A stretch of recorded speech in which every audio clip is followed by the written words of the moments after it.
Well, it looks like the Nex Benedict case has finally come to an end, although some people are calling for a DOJ investigation. More on that later. At any rate, let's go ahead and listen in on the latest developments. Hello out there. I am trying to get through. With his powerful brainwaves cradled in the warmth of reasoning, it's time for Johnny Walker Dread to straighten you out on a thing or two. Emanating all the way from exciting Las Vegas, Oklahoma, it's the Johnny Walker Dread Show. Statement less than an hour ago. 2 News Oklahoma's Brody Myers is live at the courthouse with details. Brody. Aaron, Tulsa County DA Steve Kunzweiler telling us he reviewed evidence and police reports showing that the fight between Nex Benedict and the other students involved was mutual. Yeah, it's mutual because Nex Benedict started it. I mean, she poured water on the students, and keep in mind that is assault. And while the students may have overreacted, I mean, I don't know, I wasn't there to see it. It wasn't unprovoked. And a lot of people are saying, well, it shouldn't have been 3-on-1. But what are you expecting these three young girls to do? To stand aside and draw straws to see which one gets to react to having water poured on them? Look, if you pour water on three people, you're going to get in a fight with three people. That's the reason why it's a good idea not to do that. The fight, Kunzweiler says, reports show Benedict's and the girls had been antagonizing each other in the days leading up to the fight.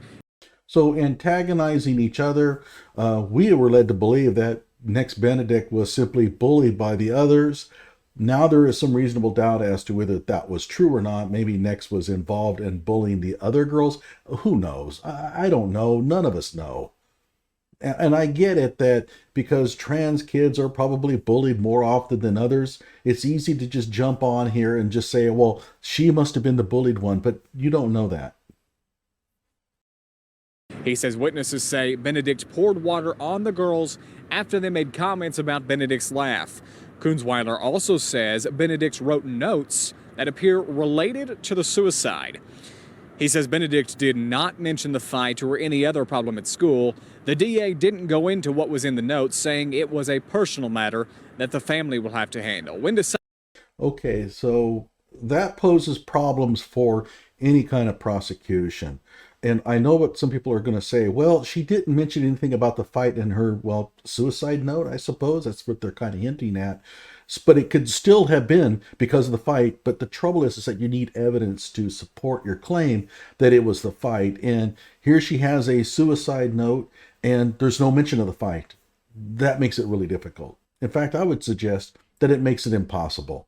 You have to convince all 12 members of a jury to convict based on evidence that shows that they're guilty beyond a reasonable doubt. Wow, that would be, impossible.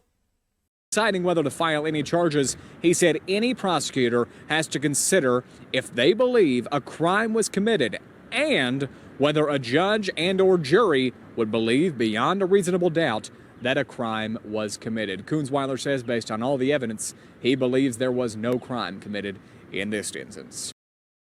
All right, so here's what the prosecutor would have been facing. Number one, a coroner's report that stated that she overdosed.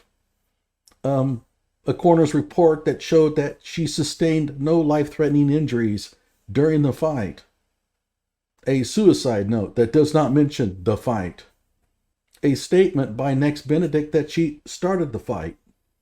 And you're going to pull a conviction on that? Okay, look, maybe the three girls did kill her. You know what? But you gotta have evidence. And people are just judging this according to their political whimsy. And as I said before, they don't care if the girls are innocent or not. They want them convicted because it's a political deal for them. But we're talking about 13-year-old girls. And you want to ruin their lives forever based on what? So about that DOJ investigation, the DOJ is not going to get involved. I mean, they're going to look at this and say, this is hopeless. The body is long buried. And sure, you could exhume it, but to exhume a body requires quite a bit. You're not going to just exhume a body based on a hunch, okay? So what is there? Well, we went through the medical examiner's report already, well, at least outtakes of it, and I showed you that as far as the medical examiner was concerned, she sustained pretty mild injuries on her face. She had a black eye, some scratches, some scuffs, and it looks like they pulled her hair pretty hard so that she had some what they call subgonial hemorrhaging. I think that's what it's called. I'm not a medical doctor. Another mild injury. All of them declared non-life threatening. And you have an admittance by Nex Benedict that she started the fight. Furthermore, she's in the hospital bed and seems to be in good spirits. Also, the hospital released her, so the hospital didn't think that she was seriously injured. You have a suicide note that doesn't mention anything about the fight, and the DOJ is going to get involved in this? Oh, yeah. Give me a break. There's no point in ruining the lives of 3 young girls over this. Like my video, subscribe to my channel.